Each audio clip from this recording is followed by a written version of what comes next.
Proses pencarian pesawat Sriwijaya Air SJ182 dilakukan dengan mengerahkan puluhan armada laut maupun udara milik TNI, Polri maupun Basarnas. Sebelumnya pada Sabtu sore, anggota Polres Kepulauan Seribu, petugas damkar, dan nelayan yang melakukan penyisiran menemukan benda yang diduga serpihan pesawat Sriwijaya Air.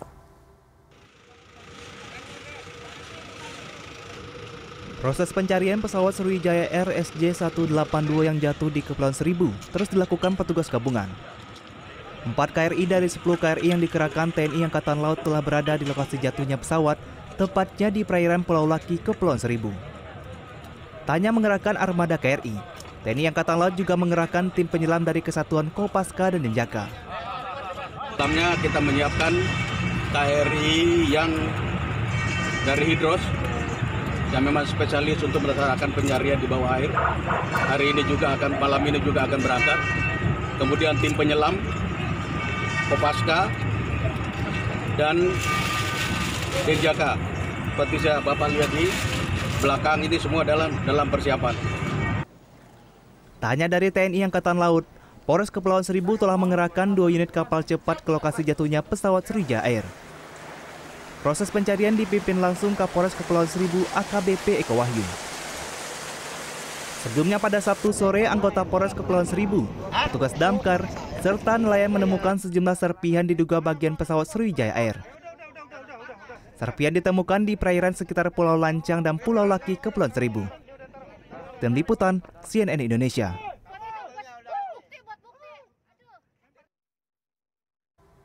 Proses pencarian terhadap pesawat Sriwijaya Air dengan nomor penerbangan SJ182 terus dilakukan. Salah satu yang terlibat dalam proses pencarian ini adalah Satuan Komando Pasukan Katak atau Kopaska. Pasukan Kopaska akan menerjunkan personelnya untuk melakukan penyelaman di beberapa titik di kawasan perairan Pulau Seribu. Dan kita sudah bergabung dengan produser lapangan CNN Indonesia Irena Wardani yang saat ini sedang berada di Pulau Untung Jawa, Kepulauan Seribu untuk mengikuti pencarian pesawat Sriwijaya Air SJ182 yang jatuh di sekitar Kepulauan Seribu. Selamat pagi Irena. Irena, bagaimana situasi terkini di tempat Anda melaporkan saat ini?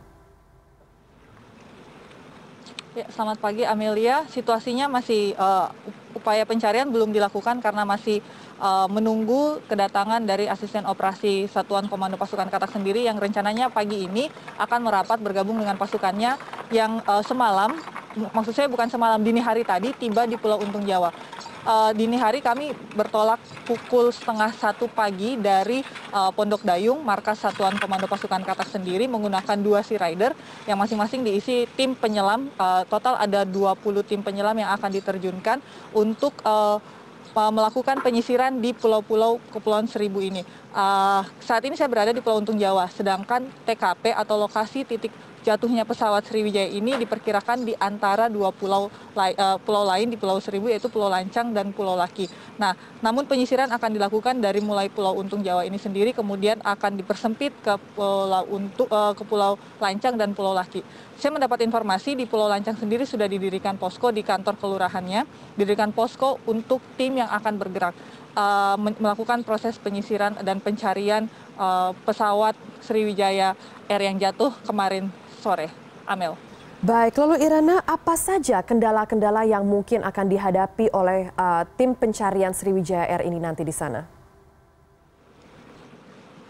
Ya, kendala belum bisa dipastikan kendalanya, tapi jika dilihat cuacanya hari ini cukup mendung, kemungkinan adalah angin dan ombak yang tinggi. Tapi kemudian nanti ada briefing pagi seperti yang biasa dilakukan oleh para penyelam nantinya. Nah, dari briefing tadi dan juga laporan-laporan cuaca yang akan mereka dapatkan dari berbagai sumber, terutama dari BMKG, itu kemudian menjadi dasar proses penyelaman mereka, berapa lama di titik mana saja, dan juga bisa memperhitungkan kendala-kendala apa yang akan dilakukan. Tapi sejauh ini kendalanya kemungkinan besar ada di cuaca yang tidak menentu dan selalu berganti-ganti, angin dan juga ombak yang tinggi. Begitu, Amel. Baik, lalu Irena, proses pencarian Sriwijaya Air ini apakah sudah diketahui estimasinya akan dilakukan berapa lama? Oke, estimasi sebenarnya dalam proses pencarian dan juga penyelamatan dalam operasi-operasi kecelakaan pesawat ditargetkan dalam waktu 21 hari, jangka maksimalnya.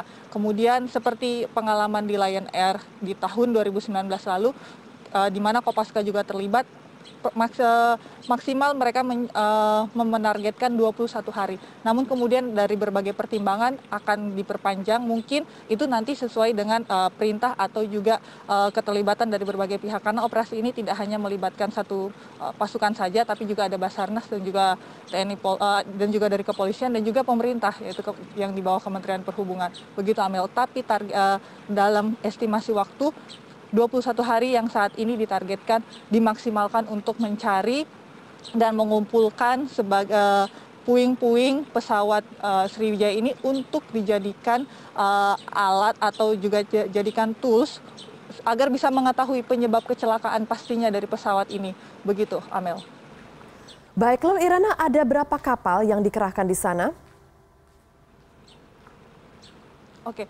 Kapal, kalau sepengetahuan saya dan tadi malam saya juga sempat mampir di Terminal JICT 2 di Tanjung Priuk, sudah ada satu kapal yang sudah terjun, yaitu kapal KRI Gilimanuk. Di dalamnya ada personil TNI, Kopaska dan juga Denjaka yang juga akan melakukan penyelaman, dan perkiraan akan disusul kapal lain terutama KRI Rigel dan juga KRI yang dimiliki oleh TNI AL, itu KRI dari Hydros sendiri, untuk digunakan karena memiliki teknologi sonar yang bisa digunakan untuk mendeteksi puing-puing dari pesawat Sriwijaya ini.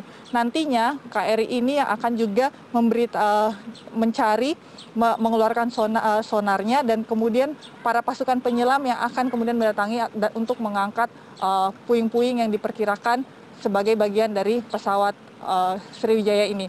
Total kalau saya tidak salah informasi, ada 5 kapal yang sampai saat ini akan diterjunkan dan sudah menuju ke TKP di antara Pulau Lancang atau Pulau Laki itu. Baik, Irene Wardani melaporkan langsung dari Kepulauan Seribu. Terima kasih atas laporannya. Selamat bertugas kembali.